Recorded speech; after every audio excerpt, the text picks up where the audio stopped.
Hello student, hello guys. वो है आपका कुछ नई चीज़ से, जैसे कि हम लोग काम करते हैं, प्रोडक्शन वर्क करते हैं, ठीक है। अभी हम लोग ट्रेनिंग कर रहे हैं, ट्रेनिंग करने के बाद यही जो वर्क आप कर रहे हैं ये जाके आप फैक्ट्री में करेंगे। तो क्या होता है कि जो हम वर्क करते हैं, जो भी हम काम करते हैं, जो कंपोनेंट बनाते हैं, तो कंपोनेंट आपने प्रोडक्शन वर्क करते होंगे, आप देखा हो, सुना होगा, प्रोडक्शन होता है, कुछ काम होता है। तो क्या होता है कि कोई काम करने की एक शब्दावली होती है। जैसे हम कोचिंग करते हैं तो क्या करते हैं, किसी जॉब के लिए कोचिंग करते हैं तो उसका एक शब्दावली हो गई, ठीक है।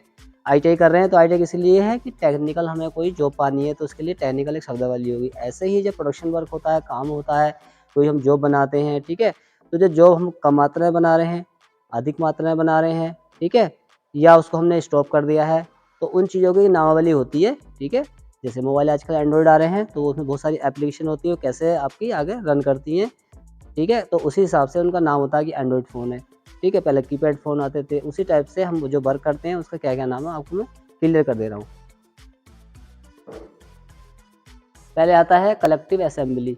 अभी आपने लिमिट फिट टॉलरेंस पढ़ी थी, तो लिमिट फिट टॉलरेंस आपका पूरा आपको नॉलेज हो जाने के बाद ये चीज़ आगे आपके उसको जो है एक्सपोर्ट कर सकते हो।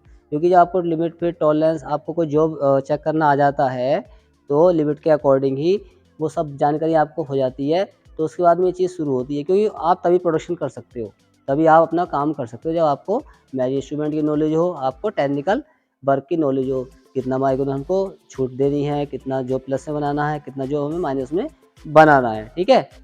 तो पहले आता है कलेक्टिव असेंबली। असेंबली जो होती है वो आपकी 2-3 तरह की होती है। असेंबली मतलब होता है कि हम जब नए-नए टाइप के जॉब बनाते हैं, नए-नए कंपोनेंट बनाते हैं, तो उनको इकट्ठा किया जाता है। इकट्ठा करके फिर एक मशीन का निर्माण होता है, या कोई ट्रैफिक बनाते हैं, टू व्हीलर हो चाहे फोर व्हीलर हो, ठीक है। तो वो असेंबली क्या होती है, कारखाने में कोई भी मशीन तैयार करने के लिए अलग-अलग जगह उसके पार्ट बनाए जाते हैं, फिर उन पार्टों को इकट्ठा किया जाता है और एक जगह उनको क्या है जोड़ा जाता है, जिसे कलेक्टिव असेंबली कहते हैं।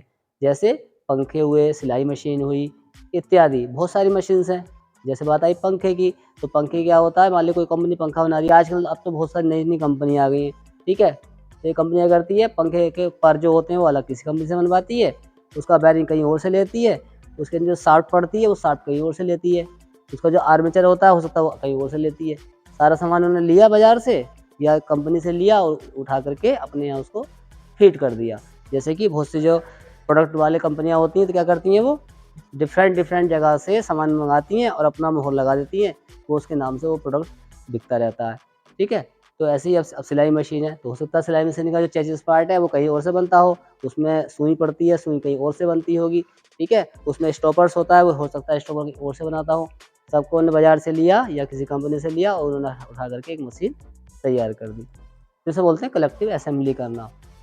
तो इसे कलेक्टिव असेंबली के 2 पार्ट्स होते हैं, ठीक है। पहला होता है सेलेक्टिव असेंबली। सेलेक्ट माने इस चीज़ सेलेक्ट कर ली हमने, है ना। ऐसा पार्ट जो किसी विशेष पार्ट के लिए बनाया जाता है। विशेष पार्ट यानी कोई भी नया वर्क कर रहे हैं, नया चीज़ बनानी चाह रहे हैं। जैसे एक नट, जैसे जानते हो आप नट बोल्ट होते हैं, तो नट में चूड़ी कटी होती हैं, तो किसी विशेष बोल्ट के लिए बनाया जाता है और दूसरे किसी बोल्ट में फिट नहीं होता। उसे क्या बोलते हैं, सेलेक्टेड असेंबली कहा जाता है। यह अधिक महंगी असेंबली होती है क्योंकि इसमें स्पेयर पार्ट नहीं मिलते। कहने का मतलब है कि कोई विशेष टाइप का हमें काम करना है, हमने विशेष टाइप का नट बोल्ट बनाया, तो नट बोल्ट विशेष टाइप का वो उसी में फिट होगा, दूसरे वाले में फिट नहीं होगा। फिर उसका कहीं पे लगाने का कोई यूज़ नहीं है, ठीक है। तो वो इस तरह से महंगी पड़ती है क्योंकि हर काम के लिए नई-नई चीज़ बनानी पड़ेगी आपको, ठीक है। अगला आता है आपका नॉन सेलेक्टिव असेंबली। ऐसा पार्ट जो किसी भी पार्ट में आसानी से फिट हो जाता है, ठीक है। जैसे एक नट को उसी साइज़ के किसी बोल्ट में फिट हो जाना है, उसे नॉन सेलेक्टिव असेंबली कहते हैं। यह असेंबली सस्ती होती है और इसके स्पेयर पार्ट आसानी से मिल जाते हैं। जैसे आपके पास टू व्हीलर है, आपके पास फोर व्हीलर है या आपके पास साइकिल्स है, ठीक है। तो किसी कंपनी की नाम की साइकिल्स होती है या आपकी टू व्हीलर है, तो आप जानते होंगे उसमें आपके टायर हैं, ट्यूब है, नट हैं, बोल्ट हैं, उनकी शाफ्टें हैं। देखो आपने एक ख़राब हो जाने के बाद कहीं भी वो मार्केट में आसानी से उसके ब्रांड के नाम से वो मिल जाती है, ठीक है। फिर इसमें आता है आपका, अब ये आपका कलेक्टिव असेंबली हो गया। इसके बाद में प्रोडक्शन वर्क होता है 3 स्टेप में। पहला होता है मास प्रोडक्शन, फिर होता है बैच प्रोडक्शन। मास प्रोडक्शन क्या होता है, मास प्रोडक्शन का मतलब होता है जब क्या है, एक ही प्रकार की मशीन, टूल्स या वस्तु का ज़्यादा संख्या में उत्पादन किया जाता है तो उसे मास प्रोडक्शन कहेंगे। जैसे प्रत्येक ऑपरेशन के क्रम के अनुसार यह होता है और अंत में मशीन या वस्तु हजारों की संख्या में लगातार तैयार होती रहती है, जैसे साइकिल हैं, घड़ियां हैं, ट्रैक्टर पार्ट इत्यादि। कोई मास प्रोडक्शन होता है तो हमें पता है कि एक घड़ी बनानी है या आपको क्या करना है, हमें एक साइकिल बनानी है तो उसमें टायर है, ट्यूब है, उसका एसेस पार्ट है, उसमें स्टैंड है, ठीक है, और उसमें फ्लाईव्हील है, उसमें पैडल है। तो क्या है कि हम जो है लगातार क्या करेंगे, हमको 1000 का सामान निकलना तो 1000 हर पार्ट को अलग बनाना पड़ेगा। तो 1000 के लोड में पूरा बनाएंगे आप, तो पूरा बनाएंगे तो वो क्या हो गया, उसका मास प्रोडक्शन हो गया, ठीक है।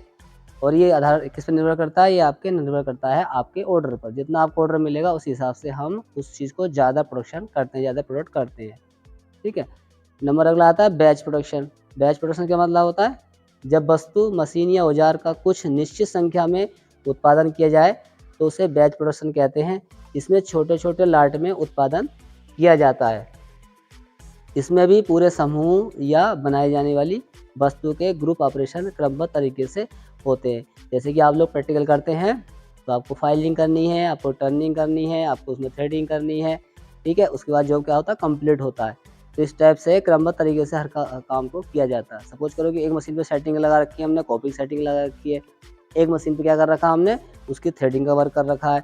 उसमें ग्राइंडिंग ऑपरेशन है तो एक जगह हमने ग्राइंडिंग का सिस्टम कर रखा है। तो क्या होगा कि एक ही पुर्जा आपका 4-5 जगह से स्टैंड करेगा और लास्ट में प्रोडक्शन में आपका बनकर तकरीबन तैयार हो जाता है। और इन द लास्ट हो जाता है कहाँ पर, आपके क्वालिटी कंट्रोल में। क्वालिटी कंट्रोल में सारी उसकी जो डायमेंशन होती है वो चेक हो जाती हैं, ठीक है। आप जानते हैं किससे चेक होती हैं, माइक्रोमीटर है, बर्नियर है, डिफरेंट टाइप की गेजें होती हैं, उनसे उसका साइज़ को हम चेक करते हैं, ठीक है।